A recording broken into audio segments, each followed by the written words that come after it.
A list of games that I think didn't get the attention they deserve. The first game on our list is A Way Out, a highly underrated game in my opinion. Usually I shit on EA for good reasons, but this game is an exception and it is phenomenal. Throughout the story you feel so attached to your partner during all the effort to escape from prison, but also during the cooperation outside of it. The game is structured to bond you emotionally with him, with meetings with their families, etc. Life in prison is quite realistic, and as I handled Leo, I felt quite badass during my fights with the other prisoners, but also during my conversations with the guards. The end? Unbelievable, but I will not comment due to the spoilers thing. The graphics, controls, etc. are good, although not important aspect of my stance towards the game.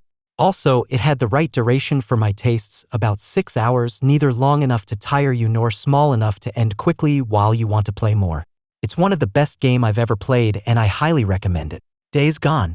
An underrated story-driven open-world game with a mature, grisly protagonist. When one talks about games similar to The Last of Us, it's only a matter of time before Days Gone is brought into the conversation. After all, both these games were Sony exclusives that featured a zombie setting. However, due to its technical limitations and uninspired characters, Days Gone ended up being criticized heavily upon release.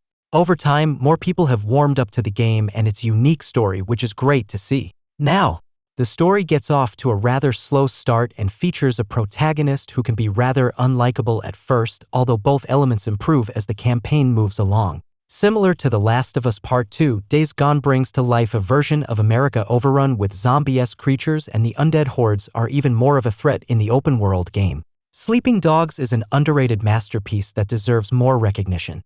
A GTA clone that, in my humble opinion, is actually better than GTA, combined with RPG elements of grinding to level up your character. An immersive, gorgeous-looking world with polished graphics that almost perfectly replicates Hong Kong, a great storyline that kept me hooked, fun and challenging combat system, and just all-round a fantastic game. This game seriously doesn't get the attention it deserves, and I can't believe I was able to pick up a game like this for so cheap. Marvel's Guardians of the Galaxy by Eidos Montreal is the most underrated action-adventure game I've played. I think the horrible launch of the Avengers ruined the hype for this. It is an incredibly solid game and I was surprised by it at every turn. If this is the way Marvel wants to make their video game universe that is beautiful, this was the opposite of the Avengers game. There was love and care put into this. I was greatly surprised. Sure, the gameplay can get repetitive, but it is also not a long game. I finished it just under 20 hours and I did try to find some skins while playing. So I kinda took my time because I was enjoying the dialogue, the characters, and the story. The interactions between the Guardians while you play are amazing and they are very common, which is so cool, like conversations between your companions in an RPG game. For me, the good far outweighed the bad. Play this game if you haven't or thought it was just a money grab. It's worth every penny and most likely on a discount.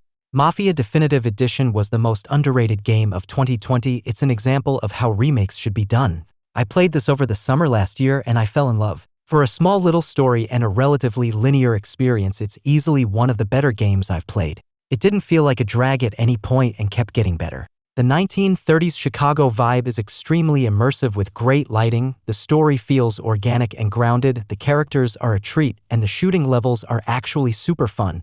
Honestly, just setting the speed limiter on and driving to a mission with jazz on the radio is so relaxing and enjoyable, more so than any other game I've played of late. The Plague Tale games. Both Innocence and Requiem. Absolutely amazing character-driven stories with an amazing cast and voice talents. Absolutely amazing story. Beautiful graphics, heavenly music, top-tier character writing. Definitely the second best story-focused game I ever played after RDR2. You can choose how you want to play it, either full immersion without killing almost anyone or, well, the other way around. Sometimes you can take different routes to advance, but for the most part it's cracking puzzles, yeah. You craft ammo like in HZD, and through the playthrough you get a few other options how to deal with enemies, but for the most part as far as the combat goes is you headshot them with a rock. It has some combat elements, but it's not nearly the main focus of the game, all about story and mostly stealth. I was intrigued till the end, so I say go for it. Metro Exodus, it's an outstanding linear experience. It took me around 15 hours to finish the game, and I enjoyed every moment. There is much to love about Metro Exodus. It has an amazing soundtrack, incredible graphics, and no HUD, which lead to being an extremely immersive experience.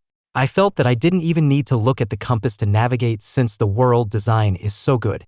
I rarely read the mission description but did open the map a few times during the open sections. It has really great map design. I could tell how each glowing green plant and light source was placed with care. You could stealth through almost every section in the game or go guns blazing depending on the difficulty. Uncharted: The Lost Legacy. Is it just me, or is Lost Legacy the most underrated game in the series? This entry has some of the best character moments, set pieces, and most underrated villain in the franchise. The dynamics between Sam, Nadine, and Chloe are amazing. Yet I don't really hear about it as much. What's your thoughts? It's just such a fun game. The solid character development, the epic homage to Among Thieves with the train derailment. Every bit of this game is a sweet love letter to everything that makes Uncharted such a good franchise. I really hope Naughty Dog reconsiders their decision to move on from the series. Nathan Drake's story ended perfectly in A Thief's End, but Sam and Nadine are just starting, and Chloe still has more stories left in her. A sequel to The Lost Legacy is the best move forward. Uncharted 4 just overshadows Lost Legacy. Quantum Break is an underappreciated gem. I really loved it. Did this game flop? I don't remember ever hearing anything about it, but the production quality was top-notch. Really great story, one of the best time travel stories out there. There was only one timeline, no multiple loops or dimensions, and it stuck to it. They did lots of cool stuff with this.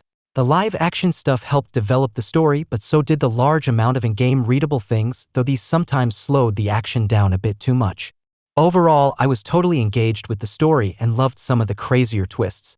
Fun gameplay, the time powers are awesome, and using them never got old. Beyond Two Souls. This gem is an underrated and overlooked masterpiece released 11 years ago. It's a very solid game. I never understood the bad rep it seems to have. I enjoyed it quite a bit personally, but maybe that's because I came into it with a better understanding of what to expect than others did. Having played the other Quantic Dream games before it, Omicron, Fahrenheit, Heavy Rain, I've found that the people who complain about the original order being too confusing are the same ones who hate movies like Memento or Pulp Fiction because they aren't completely linear time-wise.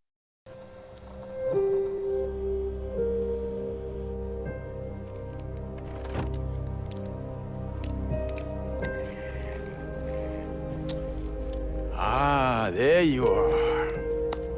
How you doing today, Jody? Good? I hate to bother you when you're playing and all, but, I believe it's time, honey.